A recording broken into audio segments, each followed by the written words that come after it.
40 now, and Halloween is just another day. But when I was a kid, it was everything, the excitement, the costumes, the candy, nothing like it. Growing up in the 1980s, Halloween was that one night we felt like we owned the world, or at least the neighborhood. My best friends, Tommy and Jake, and I would plot it out for weeks, making sure we hit every house possible. Except one, the old Winslow house on the edge of town. Our parents had always warned us about it. It wasn't just our parents either, nobody in the town would go anywhere near it. Winslow's had stood abandoned longer than anybody could remember, and it looked even at day something out of a bad dream. The shutters were falling off, the paint had long since peeled away, and the yard was a dead plant tangle of weeds. Whether it was a rumor of a resident witch or the insane whispers of a man who had utterly gone crazy, one thing was for sure: nobody dared go near that door, let alone knock on it. Nobody but Tommy. It was Halloween night in 1985. We were 12, dressed up in costumes that seem silly now but were everything then. I was a pirate, Jake was a ninja, and Tommy, as usual, was a cowboy. We had already made our rounds through the safer parts of the neighborhood and our pillowcases were weighted full of candy. The streets were thinning out, the other kids going home, their voices carrying off into the cool October air. That's when Tommy said it.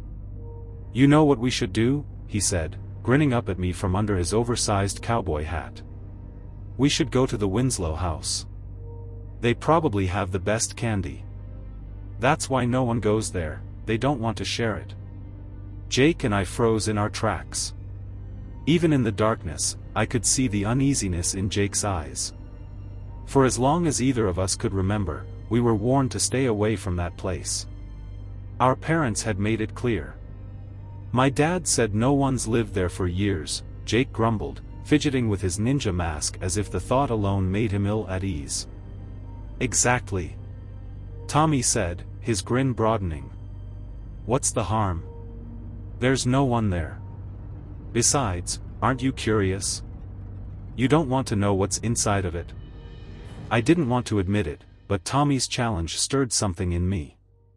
We'd grown up hearing the warnings, but no one ever really explained why. Wasn't it just an old house? Could it really be as dangerous as everyone said? "Come on, we'll be legends," Tommy said, dropping his voice to a conspiratorial whisper. "It's Halloween, guys.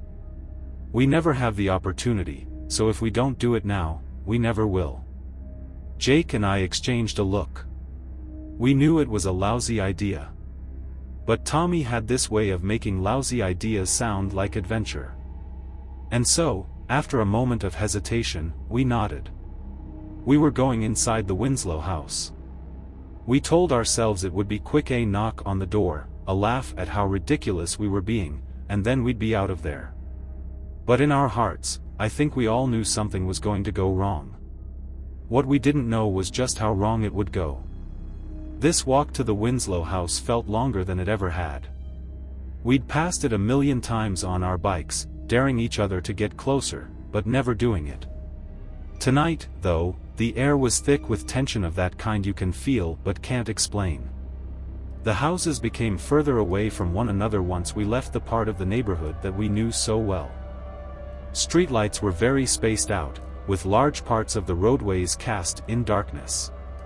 The only sounds to be heard were the leaves rustling in the soft wind and the occasional whisper of our footsteps on the cracked pavement. Even the typical Halloween chatter had gone silent. We were alone now. "Really, are we doing this?" Jake asked, in a very quiet voice. I could tell he was starting to doubt the plan, as was I, truth be told. "Of course we are," Tommy said, though his voice lacked a lot of the confidence it usually carried. I noticed his eyes dodging off to the side, as if he too could feel that something wasn't quite right. "Don't be such a baby, Jake. It's only a house." But it wasn't a house, really, and we knew that. There was something about it, something that always had seemed to feel off. I did my best to shake the feeling, reminding myself that I was too old to believe in ghosts or witches. Still, as the Winslow house came into view, a shiver ran down my spine that I couldn't suppress. There it lay, at the end of that long, twisted road. The trees that surrounded it were bare, their branches resembled skeletal fingers scratching the sky. The house itself loomed in the shadows, its broken windows like hollow eyes staring down at us. The moonlight also avoided it, casting only a feeble glow upon its decaying exterior. "Last chance to back out," he growled. His voice was quavering. For a moment, I thought he would bolt. But Tommy just laughed, though there was a nervous edge to it.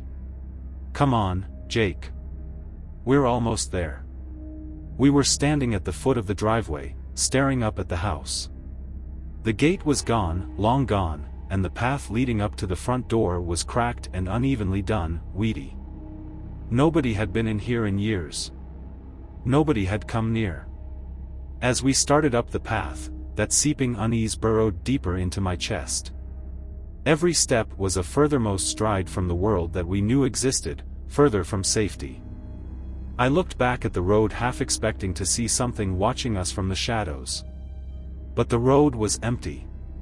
I wanted to say something, to tell Tommy that we needed to turn around. This was a stupid idea, but the words wouldn't come. Instead, I followed in silence, my heart pounding in my chest. Finally, we came up onto the porch. Creaking beneath our weight, we mounted the wooden steps, and I felt rot beneath my feet. The front door loomed before us, paint peeling and cracked. The knocker on the door was a rusted metal ring that hung like a forgotten relic from another time. Tommy's hand was stretching out, quivering a little in the air, toward the knocker. For the first time, I saw doubt flicker across his face. Yet he didn't turn back. Throwing a swift glance at us, he reached for the knocker and clanged it against the door. The sound echoed through the night, louder than it should have been. The door sounded hollow. We waited with bated breath for nothing to happen. But then something did. We heard it from inside, so faint I could almost persuade myself I had imagined it a soft scraping sound, like something dragged across a floor. Tommy's smile faltered. Jake stepped backward, his face going white. And I? I was standing there, frozen, while the creaking of the door showed nothing inside of it but darkness. None of us moved at first. It was open only a crack, barely enough to glimpse anything inside, but enough to let out the musty smell of decay and something else. Something cold. "We should go," Jake whispered, his voice shaking as I watched his hand quiver at his side. He was right. We should have run. But Tommy wasn't that kind of guy. "Come on," Tommy said, though his voice had lost a little of its bravado. He pushed the door open wider, showing more of the dark interior. "We came this far. We can't just chicken out now." I stood frozen to a spot.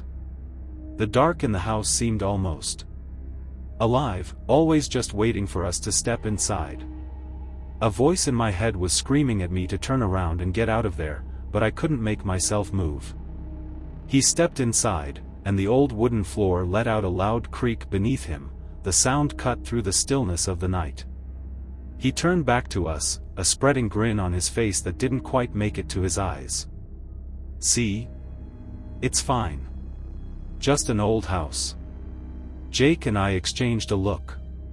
He was frightened, I could tell as much. And so was I.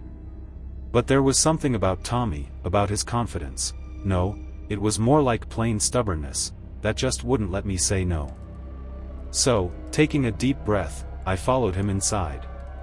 Jake came last, his steps reluctant, as if he was walking to his execution. Yet inside the house was even worse than it had looked from the outside. The air felt thick with dust, and there was something so faint in the air that had the smell of decaying material. Faded and peeling wallpaper lined the walls, and the floor creaked beneath each step we made. There was old furniture everywhere, a couch with its stuffing hanging out, a grandfather clock that had long ago ceased to work. But what struck me most was the quiet. The sort of quiet that is unnatural, like oppression. The house itself seemed to hold its breath. "Let's check upstairs," Tommy suggested, his voice a little too loud in the stillness. "Are you crazy?" Jake hissed. "We shouldn't even be in here. What if the floor collapses or something?" Tommy just waved him off and started for the staircase. The wooden steps groaned under his weight as he climbed, but he didn't stop. I followed, my heart pounding in my chest. Jake tarried at the bottom, casting nervous glances at the door, before finally joining us with reluctance. The second floor was no better. It was dark in the hall, and the floor was strewn with debris, splinters of broken wood, scraps of yellowed newspapers, what appeared to be animal droppings. There were several doors off the hall, each one closed but for one at the far end, which stood slightly ajar. Of course, Tommy homed in on that one. As we drew closer, the temperature fell. It was cold up here, and I could see my breath in front of me in faint puffs. Skins prickling, the sense of unease was building up to a full-blown fear. We finally reached the door, and Tommy gave it a push. The creaking door opened to reveal a small, dimly lit room. There was a bed in the corner, its sheets yellowed and sprinkled with dust. Against one wall stood an old dresser. Yet all my attention fell on the window, wide open, soft fluttering of the curtains in the breeze. "That's weird," Tommy muttered to himself as he stepped into the room. "Who'd leave a window open in a place like this?" Jake remained frozen in the hall, his eyes wide and darting about, as if expecting something to leap out at us any second. "I'm telling you, this is a bad idea. We should go." But Tommy wasn't listening. He went and leaned against the windowpane, peering out into the darkness. "It's not that bad," he said then, turning back to us with a grin. "You guys are." He stopped suddenly, the grin fading as his eyes went wide. "What?" I asked, my voice taut with fear. "What's wrong?"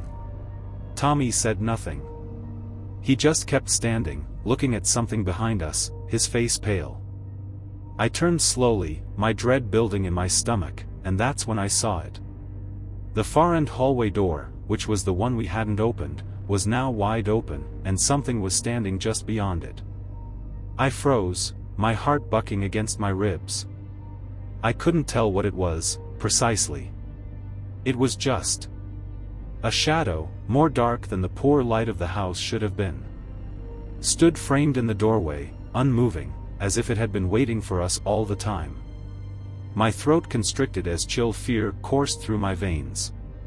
Who's there?" Jake stuttered out in a voice barely above a whisper. "None." The shadow didn't move, but I swear to God it was watching us. My legs were lead, but I willed myself to step backward, bumping into Tommy, who hadn't budged from his post at the window. "We must get out of here," I whispered, my voice trembling as any sensible instinct was yelling inside to run, to get out from that house as fast as humanly possible. Jake was already backing up toward the stairs, his face as pale as a sheet. "Tommy, come on," he said, shaking. "This isn't funny anymore." But Tommy never answered. He was staring at the shadow, his eyes wide in some unblinking fascination. "Tommy, we need to go," I said louder this time, grabbing his arm and pulling him back toward the hallway. He blinked, out of whatever trance he was in. Yeah, let's go," he muttered, looking rather nervously toward the shadow. We moved as one, backward, never taking our eyes off the figure in the doorway, and inched toward the stairs. I could feel my pulse in my throat, and my hands were slick with sweat. It was as if every step took an age, and the creaks of the floorboards beneath us seemed to ring out. We finally reached the top of the stairs. I turned around once more behind me, expecting the shadow to be closer this time, but it was standing there, watching us. We practically flew down the stairs, our footsteps pounding against the old wooden floor. I no longer cared about being quiet anymore, I just wanted out of that house. As we got to the front door, Jake yanked it open and we spilled out into the night. The cool air hit me like a wave, and I gasped, gulping it down like I'd been drowning. We pattered down the driveway, barely touching the feet to the ground, until we were back on the road, back in the world that made sense. I doubled over, stopping and trying to catch my breath. My heart still racing, the terror that had been clutched inside me in that house was dissipating. I turned to Tommy, expecting him to be just as freaked out as Jake and I were. But he wasn't there. "Tommy?" I called out, my voice echoing in the empty street. Jake stopped too, eyes wide. "Where? Where is he?" We returned towards the house, but there was no sign of Tommy anywhere. For one brief moment, I honestly believed it was possible that Tommy was just messing with us, crouched behind some bush or tree, getting ready to jump out and scare us. That's exactly the kind of thing he would do. But as those seconds ticked by, a chill of dread began seeping over me. I turned to Jake, whose eyes were as wide as my own in terror. "Tommy!" I screamed, and my voice only ripped across the silent night darkness. "Nothing." Jake stepped closer to me, shaking. "Where the hell did he go?" He was right behind us. We turned to the Winslow house in unison. It loomed there, dark and silent, the open door like an open mouth. The air around it was heavier, as if the house was holding its breath, waiting. Tommy wasn't the kind of kid who could keep quiet this long. If this was some sort of prank, by now he'd have leapt out, whooping with laughter. But the dead silence of the house was telling me this wasn't a joke. "We have to go back," I muttered, though every part of me recoiled at the thought. My feet felt glued to the pavement, but I forced myself to take a step toward the house. Jake grabbed my arm. "Are you nuts? We barely made it out of there. What if that thing gets us too?" I couldn't argue with him. My body was screaming for me to run, to get as far away from the Winslow house as possible.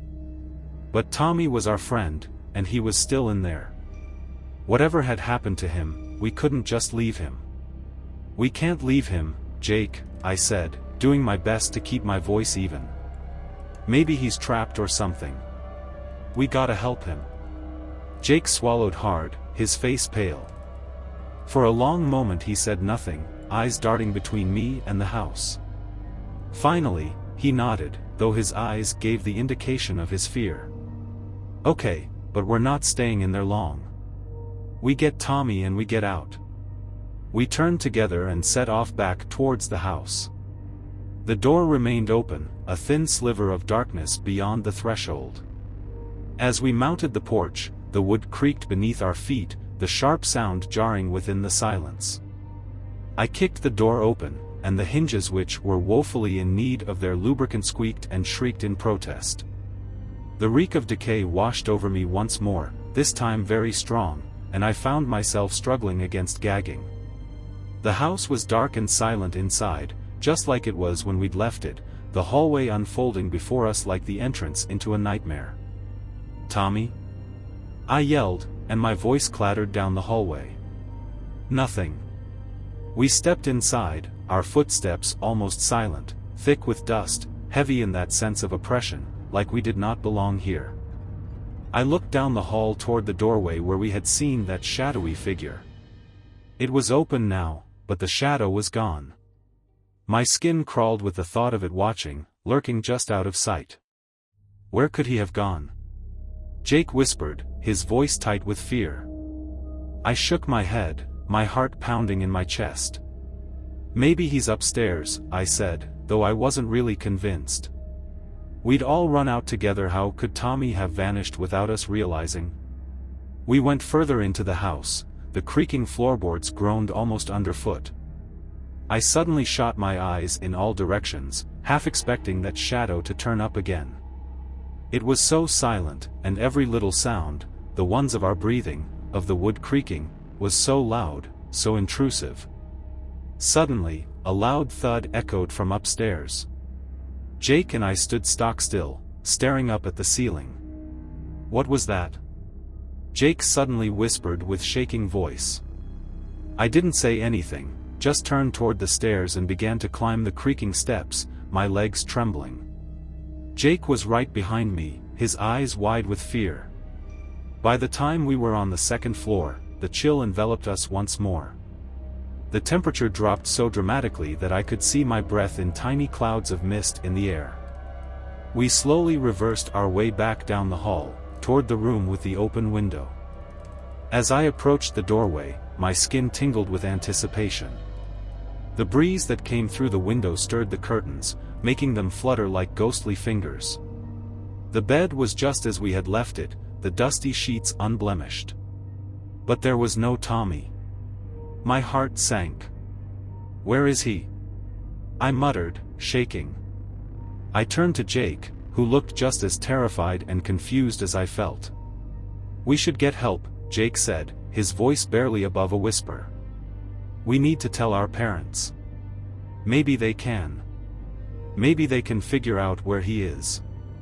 I didn't want to, but he was right. We were never going to find Tommy on our own. Whatever happened was out of our league.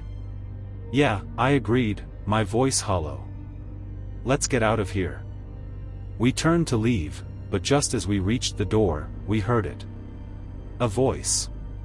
Faint, barely audible, but unmistakable. "Guys." It was Tommy. Tommy was lying on the floor, curled into himself, like he'd just collapsed. His face was pale, far too pale, like he hadn't been outside in the sun in days. He was dusty, his breathing shallow, his chest barely rising and falling. "Tommy!" I gasped, hurrying toward him.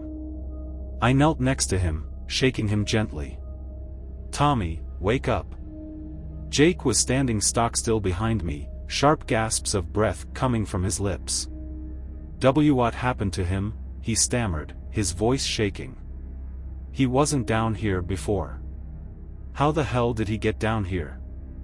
I didn't know. Nothing made any sense. 1 minute Tommy had been right behind us, and the next he had vanished only to reappear in the basement, looking like he'd been trapped there for days. But that was impossible. We had only been in the house a few minutes. "Tommy," I said again, my voice shaking. "Can you hear me? Wake up." Slowly, Tommy opened his eyes.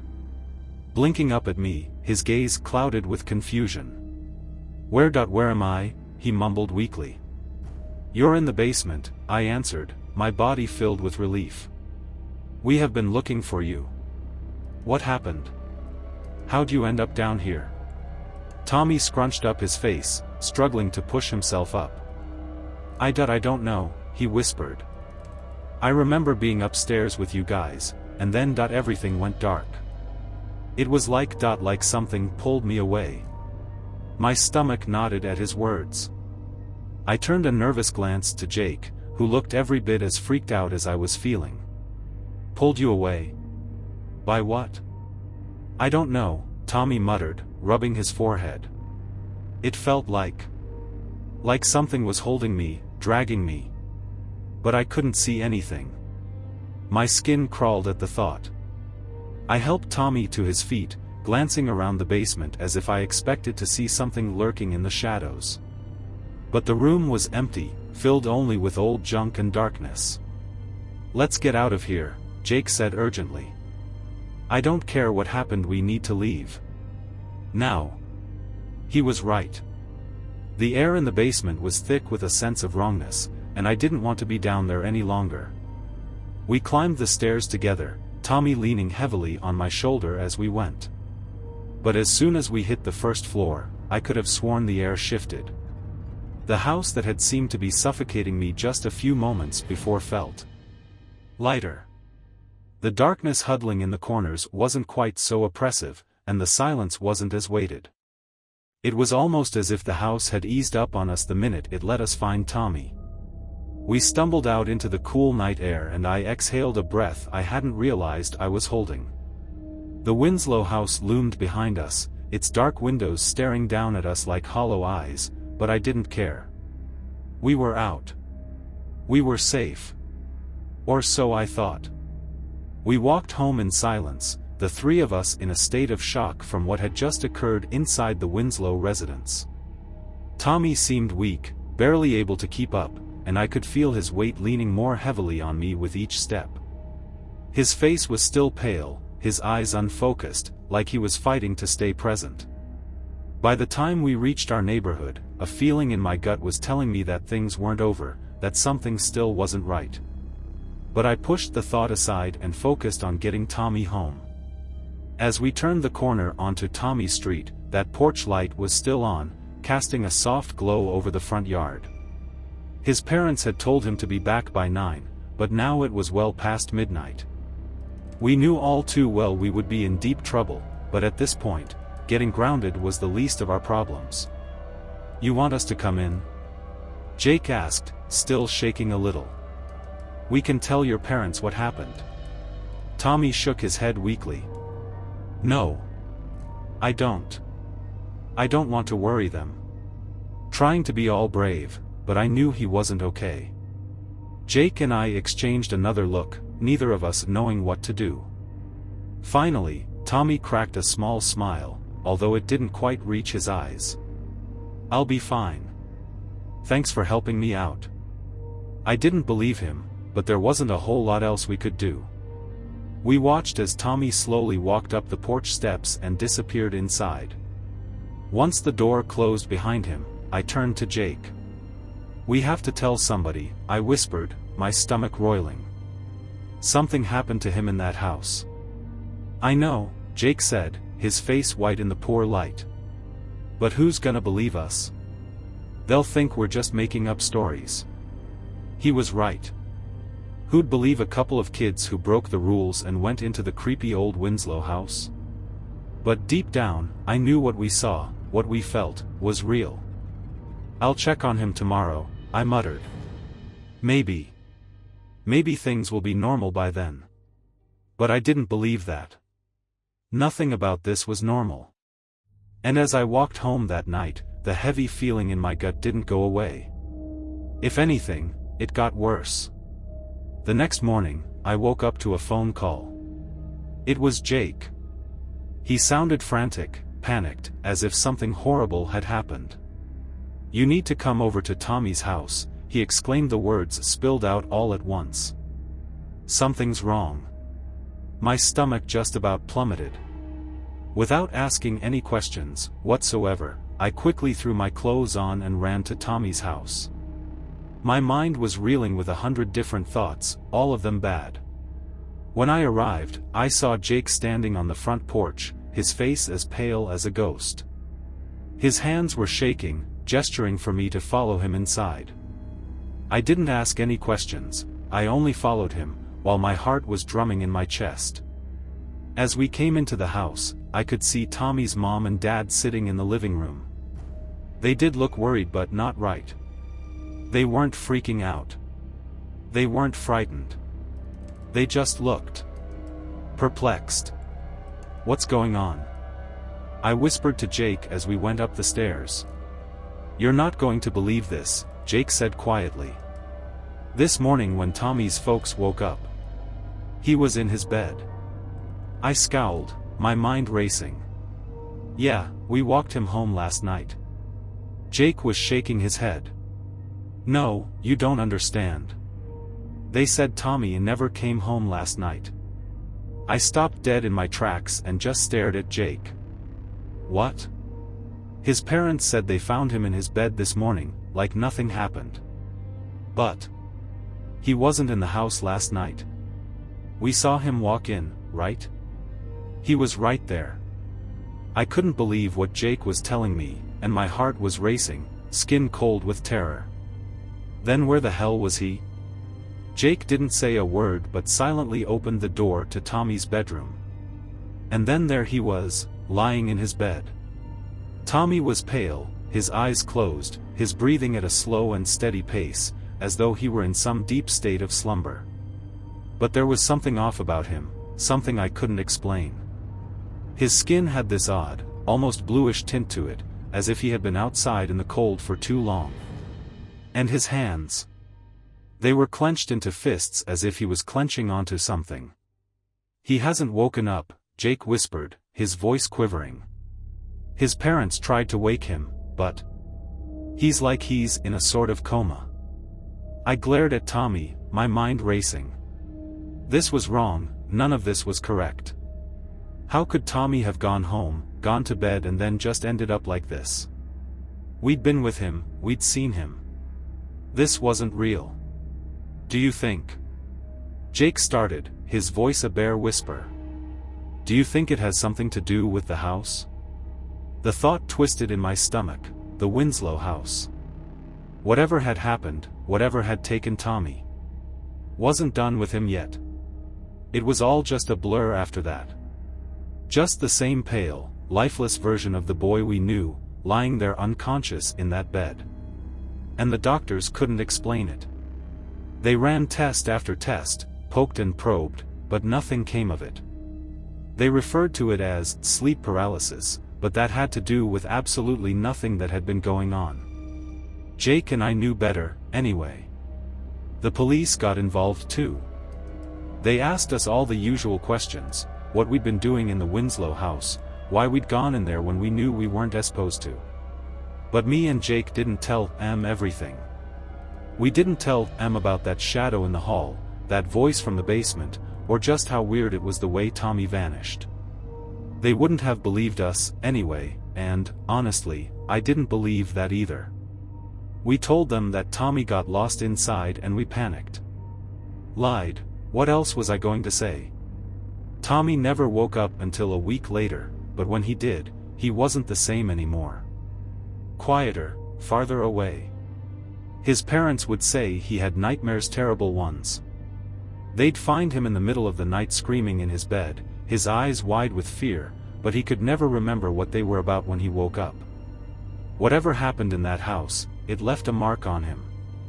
Jake and I tried visiting him, but every time we did, Tommy seemed to pull farther away. He would never say what happened, never say what he saw. Just one day, he stopped coming outside at all. Then he and his family just moved away. His parents said it was for a fresh start, but I knew the truth. They were running from whatever had followed Tommy out of that house. We never returned to the Winslow house, and I think Jake and I both silently knew that it was better left alone. There were no answers there, only questions. And the truth? I wasn't so sure I wanted to know the answers. Years passed, but I never forgot that night. It haunted me, clung in the recesses of my brain like some bad dream from which I couldn't wake up. Every year at Halloween, I would think about that house, about the shadow, about Tommy. And I wondered if it would all have turned out differently if we had just listened, if we had never knocked on that door. To this day, I have no answers, and it's been many, many years since then. I don't know what lay waiting for us in that house or why it chose Tommy. But one thing I do know, it was not through with us. You see, a few weeks ago, I got this call. It was Jake. We hadn't spoken in years, but his voice is one of those that is instantly recognizable. He sounded different, though frantic, scared. "Heard from Tommy?" he asked, his voice breaking. "No," I stammered. "Why would I? We haven't spoken since." "He's missing," Jake interjected. "He vanished. Just like before." And that's when I felt it, the same cold dread I'd felt in that house all those years ago. It had found us again. The Winslow house, whatever had been waiting for us inside, wasn't done with Tommy. Or maybe it wasn't done with any of us. Now, I am back to the same question that has plagued my mind for years: what really happened that night? What's more terrifying is what's coming next. Because something's coming. And this time, I don't believe we will be able to make it through.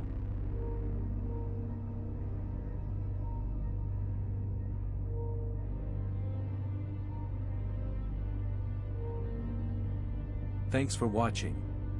Subscribe and hit the bell to catch all the new eerie horror stories. See you next time.